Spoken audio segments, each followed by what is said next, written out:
లక్షలాది మందికి మన తెలుగు మ్యాట్రిమోనీ ద్వారా వివాహాలు జరిగాయి. తెలుగు వారి నంబర్ 1 చాయిస్ తెలుగు మ్యాట్రిమోనీ.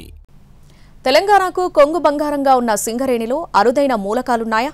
ప్రపంచంలోనే 14 రకాల రేర్ ఎర్త్ ఎలిమెంట్స్ ను కనుగొన్నారా అంటే అవుననే సమాధానం వస్తుంది. ఇంతకీ రేర్ ఎలిమెంట్స్ అంటే ఏంటి? మన దగ్గర ఎలా బయటపడ్డాయి? వాటిని వెలికి తీసే టెక్నాలజీ మన దగ్గరుందా? Let's watch. తెలంగాణలో రేర్ ఎర్త్ ఎలిమెంట్స్. అవును, సింగరేణి బొగ్గు గనుల మట్టి, విద్యుత్ కేంద్రాల ఫ్లయాష్లో అరుదైన భూమూలకాలు REE ఉన్నట్లు తేలింది.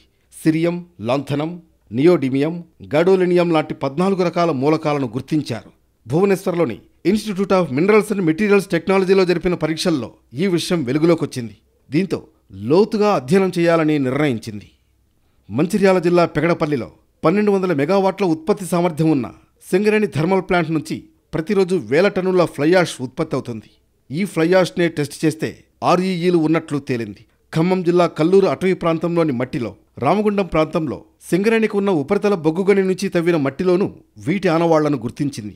రామగుండం మట్టిలో వెనేడియం, స్టాంటియం, జిర్మోనియం మూలకాలు ఉన్నట్లు తేలింది. ఫ్లైయాష్కు వచ్చే యాష్ ఏదైతే ఉంటుందో పవర్ జనరేషన్ చేసేటప్పుడు డిఫరెంట్ కోల్ మైన్స్ నుంచి కోల్ వస్తుంది. కోల్ వచ్చిన తర్వాత దాని నుంచి తీసేసిన వ్యర్థ పదార్థం ఏదైతే అంటారో దాన్ని ఫ్లైయాష్ అంటారు. ఆ ఫ్లైయాష్ ఎన్వైరన్మెంటల్గా ఎన్నో కారణాల వల్ల దాన్ని మనము యూజ్ చేయలేకపోతున్నాం. అంటే ఫ్లైయాష్ కన్స్ట్రక్షన్ బ్రిక్స్కి వాటికి ఆల్రెడీ టెక్నాలజీ డెవలప్ అయ్యింది.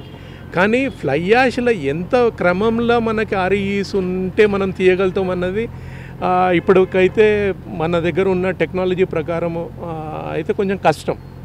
ఈ అరుదైన మూలకాలు సిరామిక్, మెడికల్ ఎక్విప్మెంట్, గాజు, రాకెట్ సైన్స్, అణురియాక్టర్లలో కీలక పాత్ర పోషిస్తాయి. మోడర్న్ టెక్నాలజీలో నియోడైమియం, డిస్ప్రోసియం, యట్రియం కీలకం. వీటిని EV మోటార్లు, స్మార్ట్ ఫోన్ స్క్రీన్లు, విండ్ టర్బైన్లు, మిసైల్ గైడెన్స్ సిస్టంలో ఉపయోగిస్తారు. ఇప్పటి వరకు REEలు మట్టిలో కాకుండా రాయి వంటి వాటిలో అధికంగా లభ్యమయ్యాయి. కానీ ప్రస్తుతం సింగరేణిలో ఫ్లైయాష్లో వీటిని గుర్తించడంతో ఇప్పుడు వీటిని తీయడం కూడా ఓ టాస్క్ అనే అభిప్రాయాన్ని వ్యక్తం చేస్తున్నారు శాస్త్రవేత్తలు. రాయి నుంచి REEలను వేరు చేయొచ్చు, కానీ ఫ్లైయాష్ నుంచి తీయడం చాలా క్లిష్టమైన అంశం అంటున్నారు. ప్రస్తుతం ఇండియాలో ఉన్న టెక్నాలజీతో ఫ్లైయాష్ నుంచి ఎలిమెంట్స్ తీయడం కష్టంతో కూడుకున్న పని. చైనాలో మాత్రమే దీనికి కావాల్సిన టెక్నాలజీ ఉంది. ఆ తర్వాత అమెరికాలో ఉంది.